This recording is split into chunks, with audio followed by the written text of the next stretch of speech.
Welcome to LiveDaf, your online Daf Yomi Shir. Shalom Aleichem and welcome back to today's Daf, Menachos Koftes. We begin at the Mishnah, which is 5 lines from the top of the Yomid. So this Mishnah relates to the period at the end of the second Beis HaMikdash, where we had a great Kohen Gadol by the name of Shimon HaTzadik, who was the last of the Anshe Knesset Agdola. And after his passing, he had 2 sons, Chanyai and Shimi. And due to some unfortunate episode, which the Gemara will present for us on Amud Beis, his son Chanyai escaped to Egypt, to Alexandria, and there he built a mizbeach. According to the Rambam, he actually built a structure which resembled, in its configuration, resembled the Beis HaMikdash. It was sort of a duplicate. In it, he built a mizbeach, and they were makriv karbanos. Now, according to some, it was actually for Avodah Zarah, turned into an idol-worshipping arena. According to others, which is the Shita reflected in our Mishnah, which is Shita's Rabbi Yehuda coming up later, it wasn't Chas v'Shalom meant for Avodah Zarah. It was merely a place to bring karbanos, but actually it was illegal because when we have a Beis HaMikdash, you're not meant to have this type of, alternate mizbeach. It's called a bama, right? So you're not meant to make this type of mizbeach outside the Beis HaMikdash, but ultimately it wasn't really Avodah Zarah, and did not have a status of that type of halachic status. Okay, so in any case, the Mishnah begins with a fellow who committed himself, who pledged to bring an oila. Harei alai oila. Now he can bring it in the Beis HaMikdash, but there's that other place called Beis Chanyai in Egypt. Where should he bring it? Yakrivena b'Mikdash, of course. Bring it to the Beis HaMikdash, as is appropriate. Let's say he didn't. He lives in Egypt, decide, I'm going to just do it over here, locally. If he did it locally in Beis Chanyai, la yatsa. He hasn't really fulfilled his pledge. He promised to bring a proper oil, a proper carbon, which is offered properly in the Beis HaMikdash. However, harei alai oila. Shakrivenu beis chanyai, if initially he committed himself to an oila on condition, with the intention of being makriv in beis chanyai, which is not really the Beis HaMikdash. So ideally, he should bring it to the Beis HaMikdash, as is appropriate for a carbon, yakrivenu b'Mikdash. Rashi explains, because once he pledged an oila, he's chayav to bring an oila, which means in the Beis HaMikdash. But, says the Mishnah, Chiddush, v'mikriva beis chanyai yatsa, but in this case, since he stipulated the Beis Chanyai option, if he brings it there, he's yaitze. And Rashi refers to the Gemara, which the Gemara will actually analyze this halacha, and according to some opinions, he's yaitze, meaning he doesn't have to bring another one, but really, he violated a grave isur, transgressed the isur of shechutei chutz. He took a real carbon and did it outside the Mikdash. That's a isur of shechutei chutz, which gets kares. But we're not discussing that aspect of this unfortunate, behavior. We're just focused on the fact that he was yaitze. After all, he doesn't have to bring another carbon because initially this is what he committed to. Rabbi Shimon Aimer Einzu Oila. He says, look, if you plan on bringing in Beis Chanyai, that's not a place for a carbon, so it's a non-starter. And some relate to Rabbi Shimon's opinion by the Mincha, where we learned that if he pledges in a manner which is abnormal, which is not kederach hamenad, not the way of doing things, it doesn't really take off. There's no commitment. So there's no commitment. It's not even an oila. Another example would be by a nazir. Says the Mishnah, all these options apply to a nazir as well. Harei nazir, I'm committing to be a nazir. Standard nazir has to bring karbanos at the end of the process. Where in the Beis HaMikdash, he got leach, he should shave, meaning he should bring the karbanos that come along with the shaving. Ba'mikdash, in the Beis HaMikdash, as is appropriate. However, if he chose to do it out in Beis Chanyai, lo yatsa, he has to redo it. He hasn't fulfilled his. But if initially he intended on doing it down there, Haredi nazar shegalech v'yischanya. Being a nazar on condition that I'll do the karbanas there. So ideally, you should do it in the mikdash. Yigalech v'mikdash. But otherwise, if you did it over there, yatsa, because that's all he committed to. Reb Shimon Omer, once again, it's a non-starter. There's no commitment. In this case, ein ze nazar.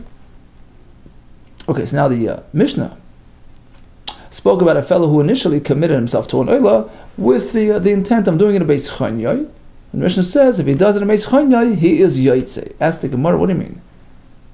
He pretty much killed the animal. He did it outside the mikdash. That's not a proper akrava. I mean, he promised an oila, and now he's killing it in beis chanyai. It's not an act of akrava. How's that considered a fulfillment? Yatza, he was yaitze. Hamiktal Katle, killed the animal. Amar Rav Hamnuna, so we have two pshat. First, Rav Hamnuna. You're right, really, it is a carbon oila. Because once he says, Harei alai oila, an oila is an oila. But when he added the point that it's going to be on condition, al manas, to bring it over there, beis chanyai, in effect what he's saying is, look, I'm not going to look after it, I'm not responsible for it. Whatever happens, happens. It's like he's saying, look, I'm going to bring the oil, but I might kill it on the way. So technically he fulfilled his pledge. But Rashi points out he's chayiv because he did shechut echutz. He took a real legitimate carbon. According to Rav Nuna, this carbon has legitimacy. It had carbon status. And if he does it anywhere outside the mikdash, he did shechut echutz, and he's over a tremendous avera. But in terms of the neder, technically, he's off the hook. Okay, Amar Rav Hamnuna Nasa, it's like he says, Harei alai oila, I'm bringing oila, but almanas, on condition shelo yischai b'charisa, I'm not responsible for it. Amar Rava responds to this explanation. Well, take a look at the next part of the Mishnah. By the nazar, you can't say that. I'm a real nazar, but I don't have to look after my karbanos. There's no such a thing. If you're a nazar, then you're a nazar all the way, and you have to take it to the finish line properly, right? Amar Rava el-Me'at, if that's the explanation in the oila halacha, okay, fine, that works over there, but seifa, what about the next part? The Tani, we speak about a nazar, already nazar. I'm committing to be a nazar, so I'm entering the nazar realm. I'm embarking on the nazar track. Shagalech beis chanyai, but I'll bring my karbanos out there in beis chanyai. Mishnah says, galach mikdash. Ideally, you should do it in the mikdash. If you did it in beis chanyai, it's yatsa. So how are you going to explain it over here? Chanam here too. You're going to say the nazar. It's like he stipulated that he's going to be a nazar without, any additional responsibilities. Harei nazar manas shelo yischai b'achrayis karbanos, that I'm going to be a nazar, but I'm not responsible for the karbanos. I mean, it's one inseparable package. I mean, if you're a nazar, you have to see it all the way to the finish line. Otherwise, you're not going to complete the nazirus, right? It's part and parcel of the nazirus process. You can't have nazar without the karbanos. Nazar, look, a nazar kamad loy ma'aser karbanos, until he brings the karbanos successfully loy miskasher. He won't be deemed to have completed his experience. He won't be able to drink wine and all that. So you can't say that pshat over there. Elama Rava, so Rava has a different approach to the Mishnah. It's not really a korban. Adam zela doira niskaven. Look, when he said, I'm going to bring an oila on condition that I'll bring in a beis chanyai, you know why he's yaitze? Because he's not really pledging a proper korban oila, just like a gift, so to speak. He says, look, if I could do it locally, fine. Otherwise, I'm not really committing myself. Adam zela doiran, for a gift, like Yaakov Avinu sent Esav doiran, right? This Gavin, that was his intention. Not a proper korban, just like a gift. Omar, he's thinking and he's saying like this. If it's sufficient to bring it locally, I'll bring it over here. I'm not going to, make much more effort than bringing it locally. Tfei, but a bigger effort than that. For instance, bring it up to Yerushalayim. Lo matzini l'stari.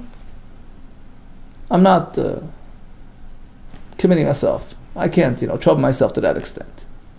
The same thing with the nazar. So according to Rava, this concept applies to nazar as well. He's not really committing himself to a proper nazirus process.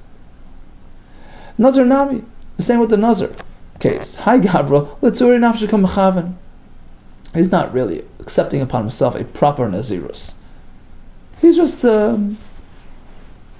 challenging himself. depriving himself, for Hashem's sake. He's not really becoming a real Nazir. Amr, and again, it's like he's saying, we interpret what he's saying like this. Isagya, if it would be enough, to finish the process over here, okay, that I'll trouble myself, but more than that, not. I'm not going to mitzvah myself more than that. So there's a fundamental difference here between Rav Hamnuna, who considers the carbon to be a proper carbon, and in fact, if he does it outside Yerushalayim, he's committing shchutei chutz, because it's a carbon on condition I'm not going to be looking after it. But according to Rava, no. It's an offering. It's a gift.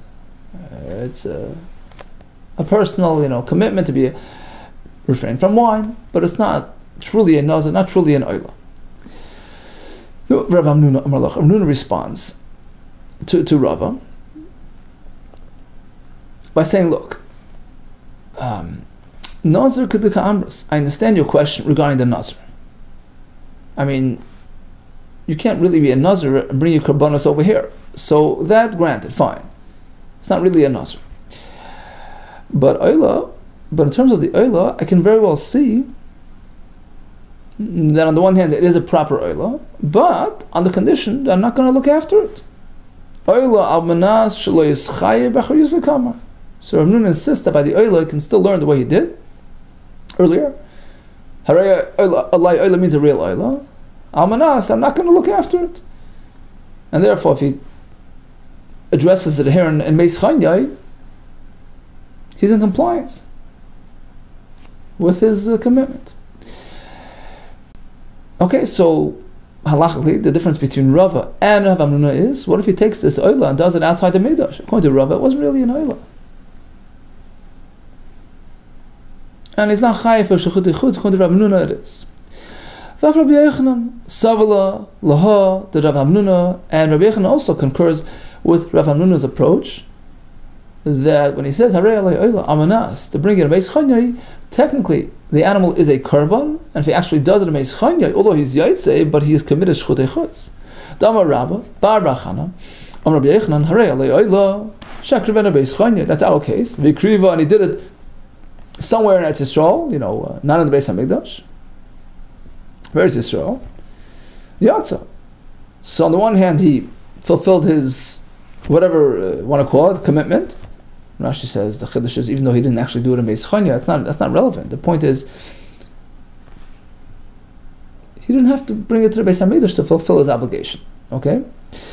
But, V'anush Kares, he has committed a tremendous avera because it has an oila status to it. And he did the oila outside the Beis Hamikdash. It's correct. Tanam Mihochi finds him in a brayso. Harei alai oila shakrivenu b'midbar. This is a slightly different variation of this case. Rashi says this fellow thinks that in the midbar, because the Mishkan used to be there, so it's okay for bringing karbanos, and that was his stipulation. I'm committing to an oila and bring it in the midbar. And he took it somewhere across the Jordan, meaning in Eretz Yisrael on the west bank of the Yarden, but not the Beis Hamikdash. So on the one hand, Yatza is deemed fulfilled because he did commit to more, but v'anush kares. Okay, so then let's recap the Mishnah. Harei alei oila, you got to bring it to Beis Hamikdash. Harei alei oila al manas, I'm going to bring it to Beis Chanyai. So you can bring it to the Mikdash, but otherwise you're also yaitze. And according to Rav Hamnuna and Rav Yochanan, there is a isur shchut echutz because technically it's considered a proper oila, whereas according to Rava, it is not. And regarding Nazir, Rava explained, and Rav Hamnuna agreed, that this type of commitment is not really a true Nazirus. It's just some sort of experience which is modeled after the Nazir experience, but technically it's not a Nazir. Okay, yeah, speaking about Beis Chanyai, says the Mishnah, those Kehanim who went along and worked in Beis Chanyai, served in Beis Chanyai, Sheshimshu Beis Chanyai, Lo Yishamshu B'Mikdash B'Yishalayim, they were locked out of the Mikdash. So even if the Beis Chanyai arrangement was not a Avodah Zarah, as our Mishnayos are indicating, but at best it was a bama, right? It was an external mizbeach, which is not really allowed at that time. So Kohanim who served over there are not allowed back in the Beis Hamikdash. They were penalized. They were not allowed back in. If it goes without saying, if they actually were involved in idol worship, certainly in that case, they could not serve in the Beis Hamikdash any longer. Shanama, we have a pasuk in Malachim regarding those types of Kohanim who are involved in Avodah Zarah and they can't do Avodah in Beis Hamikdash. Kohanim who are involved in Avodah Zarah, they can't go back al Mizbach Hashem b'Yerushalayim. They can eat the karbanis. Why?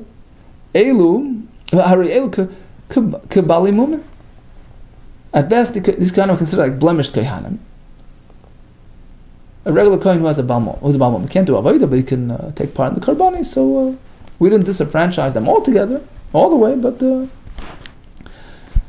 they can't do Avodah, but they can have karbanis. Cholkin, va'ichlin, v'lemakriven, they can't do Akrava, but they can take their share in the karbanis. So we learned that if a Kohen was actually doing the Avodah of Avodah Zarah, he's locked out of the Avodah in Beis Hamikdash. What about Shechita Avodah Zarah? Shechita isn't technically an Avodah. Even a non-Kohen can do Shechita by a carbon, right? Even a Zarah.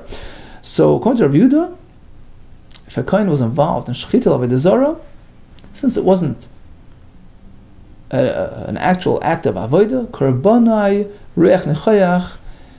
So in this case, if he served in the Mikdash, his carbon is Reach Nechayach, it's a proper carbon, meaning that there's no issue with him going and serving Beis Hamikdash, because he wasn't involved in a true service to Avodah Zarah.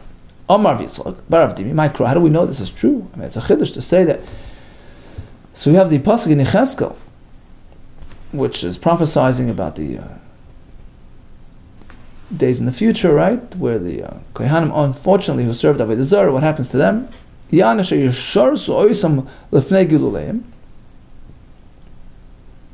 somebody did true service, avodah, to the Avodah Zarah. In this case, they're locked out. They're involved in sin. Terrible, right? And the pasuk continues, they'll come back to Beis Hamikdash. And we learn from here, only a kohen who's involved in true avodah and sherus, in acts which are deemed acts of avodah in the Beis Hamikdash. If it was not Avodah Zarah, they're locked out of the system. If he did sherus, like zrika, all that, then he's locked out. But shchita, that doesn't count. Shchita lav sherus. It's not really considered avodah. It's not really considered serving. And therefore, even if he did it Avodah Zarah, he's allowed back in the Beis Hamikdash. Continues the Gemara. Itmar shogag b'zrika. Let's say he proceeded and did zrika, but he did it b'shaygig, not realizing that it's asr, right? So again, a kohen did zrika Avodah Zarah b'shaygig. What's his status regarding serving now Beis Hamikdash? We have machlekes. Rav Nachman says he's still okay. Rav Shesha says no. Rav Nachman Amar Karbonei Reach Nechayach. He can serve at the Mikdash. Rav Sheshes Amar no. Ein Karbonei Reach Nechayach. If he did Zrika Avodah Zarah, he's locked out.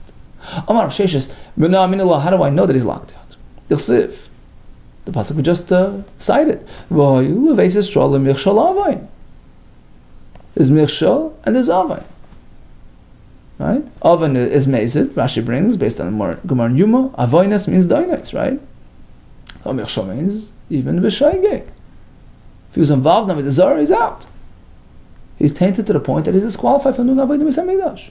Let's assume one or the other. Ay Michshal, which is B'Shaygeg. Ay Oven or B'Mezid. Right? U'Michshal means Shaygeg. V'Oven means Mezid. So we see even B'Shaygeg, he's locked out. Rav Nachman learns differently. Michshal di Avain.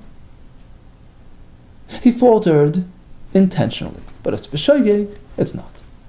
How do I know that he's still qualified? The Sanya. We have a brisa based on a pasuk. V'chipar hakoyin ala nefesh. This is a pasuk by Avodah Zarah. Hachoita ashegegas becheta b'shgaga. We learn from here that even if the kohen himself, right, the kohen will be mechaper on his own nefesh. That was choyte b'shgaga. That's how Rashi learns. That's the deeper meaning of the pasuk. Even the kohen himself was the sinner.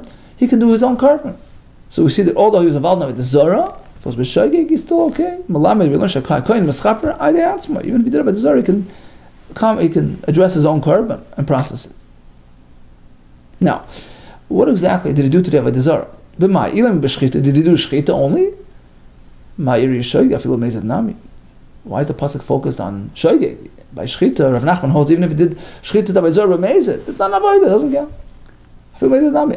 So it must be the pasuk which allows him back when he did something b'shogeg. He's speaking even if he did the zrika b'shogeg avodah zara. Allah b'zrika. That's why I know that shogeg b'zrika is allowed back in the Beis Hamikdash. Rav Sheshes, who disagrees, I'm not going to tell you, no, leila b'shchita. The pasuk here is allowing him to do avodah when he did avodah zara merely with shchita. But that's only limited to a shogeg, because Rav Sheshes will now add another point. Another point of disagreement with Rav Nachman. Rav Nachman had said that shchita even b'mezid doesn't disqualify him. No, b'mezid loy. The reason why the pasuk zeroes in on shogeg, specifies shogeg, because if he did shchita, even shchita, but if it's b'mezid, no, he's out. Nasa mishares la avodas kacham. If he does anything b'mezid, even shchita, if avodah zara is becomes like a mishares avodah zara. He's labeled as a avodah zara servant, and he's out of it. So this discussion ties in to another discussion which we had regarding this topic, meaning their opinions reflected here is in line with their opinions stated elsewhere. The Itmaz we learned. He said b'shchita. If he did shchita b'mezid avodah zara, Rav Nachman Amar, it's okay. Karban reich nichayach. Rav Sheshes Amar, no, it's not okay. Karban reich nichayach. Why? Rav Nachman Amar, it works. Karban reich nichayach is still okay. The levet sheres, he didn't do sheres, synonymous with real avodah. Shchita is not. Rav Sheshes Amar, ein karban reich nichayach. No, he can't do avodah Beis Hamikdash. Although he was merely involved in shchita, which isn't technically an avodah, but if he did it b'mezid, he connected to the avodah zara to the extent that we don't let him back in. He turned on the base. Nasa mishares. He is now labeled as a mishares l'avodas kechav. Amar Rav Nachman. So we sort of went from one element to the next. We started with a shaila of zrika b'shogeg. What happens? Rav Nachman says, still okay. Rav Sheshes says it's not okay. And that sort of linked us to the next question. Shchita b'mezid. Rav Nachman says okay. Rav Sheshes says not okay. Says Rav Nachman, how do I know that shchita b'mezid doesn't disqualify him? Oh, Rav Nachman, no, I mean, how do I know that? The sign of a brisa. Kohen she'ovid aved v'shav. A kohen who did avodah zara and repented. We opened the doors for him. Karban reich nechayach. B'mai. What activity did he do? Ilam b'shogeg.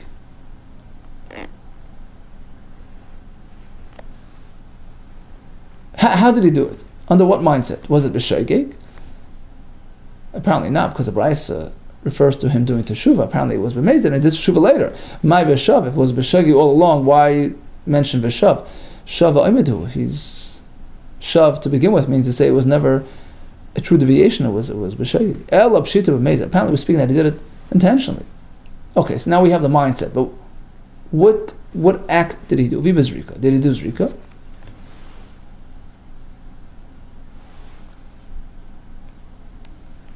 Well, kishav ma'yavi.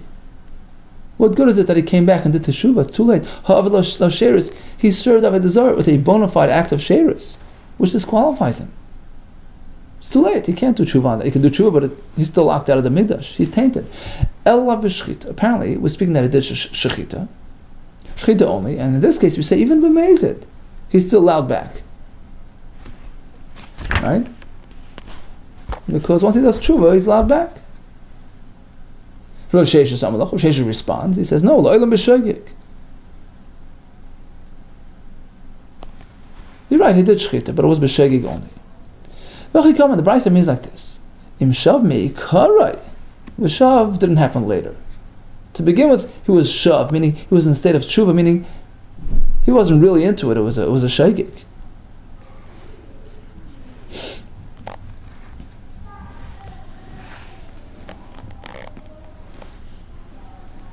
right? Which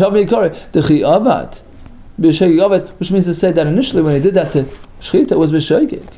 So he did Shechita b'shegig then. It's not so severe, and he has a way back. But otherwise, if he did even just Shechita, but he did it b'mezid, he's out. Ein karbonai rech nechayach. Okay, so far we have two machlokes regarding a kohen who's involved in Avodah Zarah on different levels, whether he's disqualified permanently from serving the Beis Hamikdash further. One is Shechita b'mezid. Rav Nachman says he's still okay. Rav Sheshes says not. One is Zrika b'shegig. Again, the same machlokes. Now we have two more applications to this machlokes. What if he merely bowed? He didn't do like a curb, just bowed. And we're talking b'mezid. Again, the same machlokes of Nachman Amar. He's allowed to serve in the Beis Hamikdash.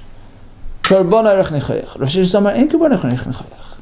Fourth example, Chaydel Aviz Kechavim. He acknowledged Avodah Zarah. He accepted the dominion upon himself verbally. What happens now? Same machlokes. Rav Nachman Amar karbonai rech nechayach. Rav Sheshes Amar ein karbonai rech nechayach. Now, why do we need four different, points of machlokes? B'tzricha, each one teaches us a separate point. Diashmin and hachkamais. Suppose we only learned about the first machlokes, where there was the Zrika b'shegig. I would say, by he ka'amar Rav Sheshes, perhaps it's only there Rav Sheshes says that he's locked out. He did an act of sheirus. Zrika is an act of avodah. Aval shchita level sheirus, but shchita, which is not technically a sheirus act. So perhaps even if he did it b'mezid, all agree b'shegig is okay. The question is b'mezid. So perhaps perhaps he agrees to Rav Nachman that it's still okay, and that's why we mentioned that as well. V'yashmin shchita. Next, if we only learn the Shechita as well, I would say, after all, Shechita, even though it's not on the same level as the other steps in the process of the akrava, but it's technically part of the avodah. But just bowing, but just bowing, it's not an avodah. It's not part of the carbon process. Perhaps it's not as severe. Tzricha, that's why we mentioned that case as well, to highlight that Rav Sheshes disqualifies him there too. And finally, if we stop there by the bowing and do not proceed to the next case of acknowledgement, I would say Shtach was a physical act, it has that effect on the kohen. But merely verbal acknowledgement, the dibur ba'am, it's merely verbal acknowledgement, perhaps that doesn't have the same effect. Tzricha, that's why we go through the whole list of all four cases. So again, Shechita b'shegig, all agree, he's still okay. Shechita b'mezid, Zrika b'shegig, Yishtach or Hoida. And all four of Nachman says he's still in, and Rav Sheshes says he's out. Okay, back to the Mishnah. We spoke about Beis Chonyai. The Kohanim who served there are locked out of the Mikdash. And it goes without saying if they actually served an idol, which implies that Beis Chonyai wasn't technically idol worship. The fact that the Mishnah makes that contrast, it goes without saying if they served idol, that it implies to us that the Beis Chonyai love avodas kechavim. That Beis Chonyai wasn't technically avodah zarah; it was just a bama, right? But it wasn't avodah zarah. In fact, Tanan Command Amar Beis Chonyai love avodas kechavim. So this Mishnah is in line with the shita that Beis Chonyai was not avodas kechavim. The Sani, we have a machlekes in the Brisa. So first we have Rav Meir, who holds that actually it was unfortunately a situation of avodah zarah, and Rav Yehuda says no, it was just it was meant l'shem shamayim. It wasn't really avodah zarah. It was inappropriate, but it wasn't technically avodah zarah, which is in line with our Mishnah's approach. Sani Oisa Shana. So what was the background to this whole story? So it so happened that the year Shimon HaTzadik had passed away. So prior to his passing, Amrlan, he turned to the people and he says, "This is my last year. Shana zu humeis. I'm going to pass away very soon this year." Amrloi, so they asked him, "How do you know? Amrlan, he said, "I'll tell you very simple. Kol Yom Kippurim, every Yom Kippur, when I serve in the Mikdash, when I enter the Kodesh HaKadoshim on that holy day, Nizdamali, Hayom Nizdamali, Zaken Echad, I would encounter an aged, image. Lavush levanim, utav levanim, dressed and wrapped in white. V'nichnas imi, he would enter with me, he would accompany me to the Kodesh HaKadoshim. V'yatzami, and escort me out. Shanazu, but this year things changed. He was wearing black as a sign of mourning, as a sign of the upcoming, the pending tragedy, pending, passing. Is damali zaken echad lavish shechorim shchorim this year? Zaken was wearing black. He entered with me, but he didn't walk me out. And that's what happened after the Yom Tov of Sukkot, Cholash Shivas Yomim. Shimon HaTzadik fell ill for 7 days, and then he passed away, umeis. And on account of his passing, his brethren, the Kohanim, at that point, stopped using the special Shem HaMeforish during the Birchas Kohanim. They did not consider themselves worthy of that anymore. V'nimnu Echav HaKohanim and his brethren, the Kohanim, refrained Milavarach B'Shem to say their Birchas Kohanim, the Shem Hashem, Shem HaMeforish. B'Shas Ptiros. Okay, so what happened? When he was passing away, Amar Lahem, he declared like this. This was his will. Chanyai b'ni yishamish tachtem. My son Chanyai should take over my position, should be the Kohen Gadol in my place. And Taisa says, even though it seems from the next Gemara that he wasn't the most learned person, but he was a Erlachid, he had the Yiras Shamayim in a big way. So Shimon HaTzadik deemed him worthy of taking him over. Problem is, he had an older brother who didn't take to it too well. Niskana by Shimi Achiv. Shimi, his brother, arouses jealousy. Because he's 2.5 years older than him. So he wanted to do him in. Listen to this. Amar Lois, he told his younger brother, come, let me help you figure things out. You're going to become a Kohen Gadol. The first day is your big day, your day of inauguration. I'll teach you the process of what happens on that first day. Let me teach you how to do the service to Mesa Mikdash on your first day. Listen to this gangster. So he dressed him with the unkli, some sort of leather garment, not really appropriate for the avodah in Beis Hamikdash. V'chagroi b'tzoltzol, and he belted him with some sort of belt, and he sent him into Beis Hamikdash like that. Hamidah, it's on mizbeach. Amar lehem, and then he turned to the Kohanim and says, "Look what he's wearing." Amar lehem lechav Kohanim turned to the Kohanim, Ru, take a look. He's making a mockery of the Beis Hamikdash. Ru manada, he's wearing these unusual attire. Look, he promised his wife,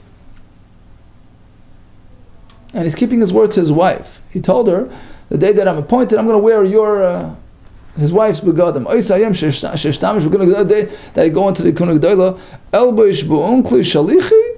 going to put on your garment, and your belt, the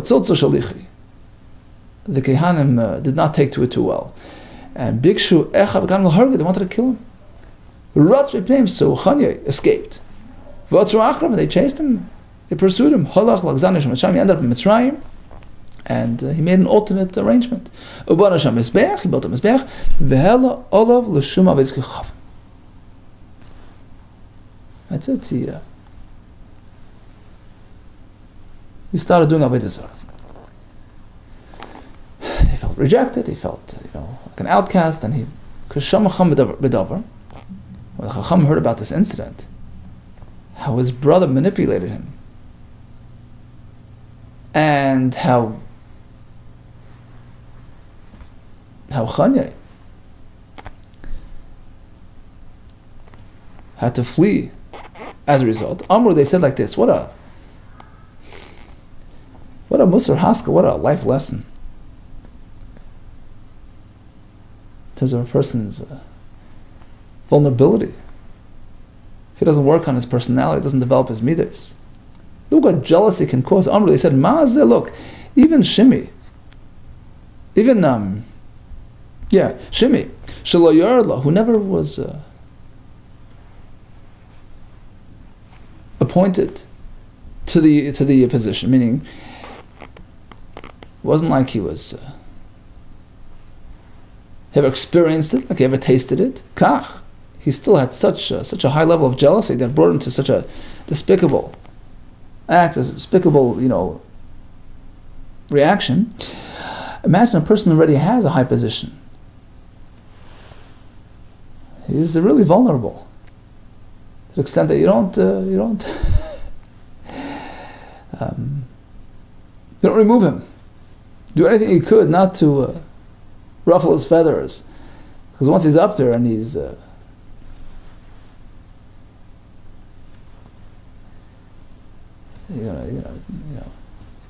you can really do him a lot of harm by if you fire him from the job, and can really get desperate. So even a person who never acquired position is so wanting of that position. Certainly, once you have the position, very hard to give it up so easily. A person who's already appointed and already got the position, certainly you have to be careful, not to depose him, lest he come to do it desperation. Okay, Divrei Meir. That's Rav Meir's opinion on the whole story, that it was Avodah Zarah. Amalei Rabbi Yehuda disagrees. He says it wasn't Avodah Zarah, and actually it was the other way around. Like so this is not the way the story went. Ella, rather, the story is like this. Chanyai really deferred to his older brother. So although the father, Shimon HaTzadik, had appointed Chanya, but Chanya wasn't willing to accept the position. He knew he had an older brother. Amar Ela lo kibbel Chanya. Chanya did not accept the position. He wasn't willing. Why? Shaya Shimi Achiv Gadol Minish Teshan Mechza, because his brother was 2.5 years older than him. So he deferred to Shimi, but not wholeheartedly.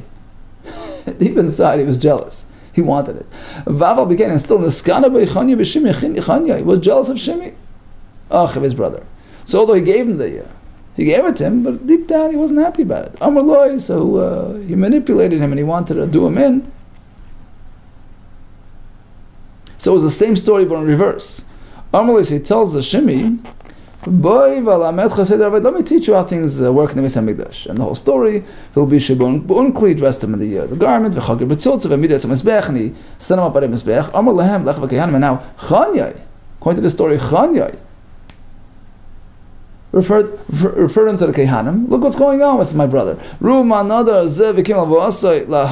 Look, he made a deal with his wife. Look, I'm going to dress your clothing on the day of my inauguration. You're going to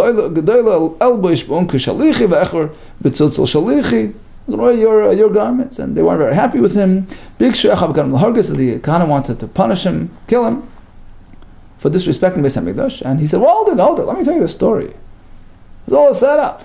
My little brother did me in Sachlem, so he revealed to him, he related to him, the whole story, and now the tables turned that he wanted to punish Chanyai for arranging this whole fiasco. Bikshu Laharges Chanya, and he ran away, and that was the whole story.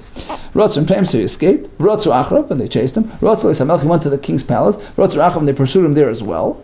He couldn't get away. Kalaroy Oisa, whoever would spot him would say, "Oh, that's him." Aimer, he would say, "Zeo, that's him. Zeo." So he didn't really feel safe there. Halach, Alexandria Mitzrayim, so he went to Alexandria, and he built the Mizbeach there. But it wasn't Avodah Zarah. Ubana Sham Mizbeach, by all of Shem Shemayim.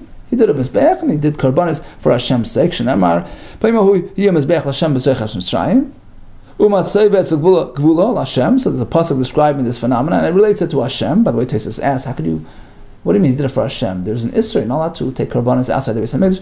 So he said it was meant for Goyish Karbanis, and some say eventually it turned into, everybody used it. In any case, the initial intention was not. Okay, and the takeaway was, the Chacham heard about the whole story. The takeaway was, Amru, they concluded how much a person has to be careful. Look, let's think for a second. Chanyai deferred. He gave up the opportunity for his older brother. Baruch Mimenu, right? Kach. But look how he still wanted it. And wasn't really giving it up so wantingly. Resorted to very inappropriate behavior. Because deep inside he really wanted it. Could you imagine how a person really is pursuing a certain position and really wants it? Allah has come v'kama.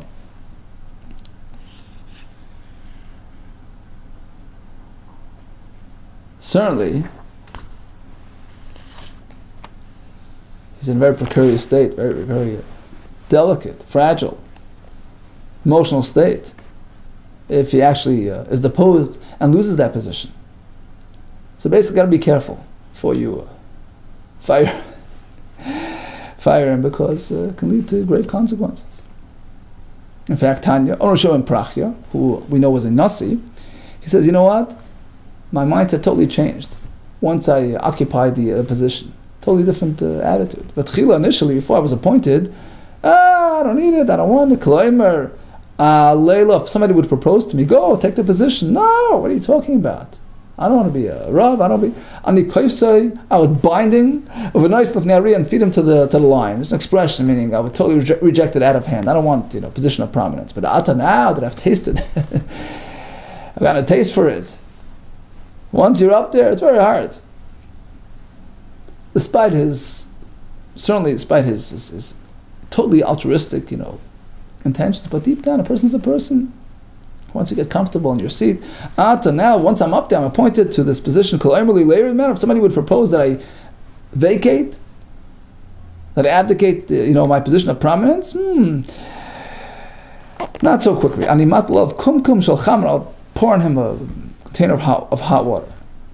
And we see that in history by Shaul HaMelech, Shaul HaMelech. Baruch man initially, out of humility, tremendous anava, he didn't want the position. But once he got there, and once he was appointed king, look what happened with when he perceived, some element of competition coming from the direction of David HaMelech. He pursued him, and the whole story. Bikesh, Laharid wanted to kill us David. So we see how precarious a state a person's in once he's up there. Have to be careful not to. Depose a person, not to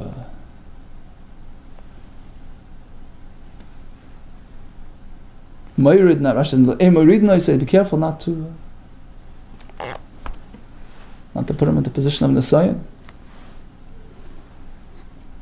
Okay, so in conclusion, we have the story of Beis Chanya, two versions. According to our Mishnah, was not by Tazara. It was just a bama. So if a person pledges to bring an oila in Beis Chanya, so even if he doesn't bring the Beis Hamikdash, he has fulfilled his pledge.